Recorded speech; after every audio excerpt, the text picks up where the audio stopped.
যখন কষ্ট হয় ছুটে আসি যে আমার হাতে অসুস্থ, তারপরে বলি একটু কথা বলবো, অনেক দিনের কথা। আজকে বাকির কাছে চলে গেছি কুমিল্লা, হুজুরের কাছে গেলে বুলবুল খান মাহবুবের কাছে এখনো যাই, মন ভালো লাগে না। বউ বাচ্চা আছে, ছেলে ব্যারিস্টার, মেয়ে ওখানে, কিন্তু আমাদের মন সেখানে নেই।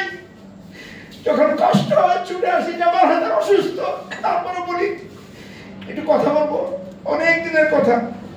আমি কথা বলবো না, কথা বলতে চাই না, কিন্তু আমাদের আতিকুর রহমান সালু আমেরিকায় থাকতে আমার বিক্রমপুরে আরেক কৃতি সন্তান টিপু সুলতান, ওরা জাতিসংঘে বিভিন্ন জায়গায় এই ফারাক্কা আন্তর্জাতিক ফারাক্কা কমিটি ফারাক্কা নিয়ে অসংখ্য সেমিনার সেখানে করেছে, বাংলাদেশে করেছে।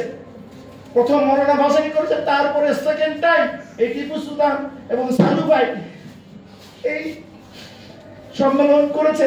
কি পরিশ্রম,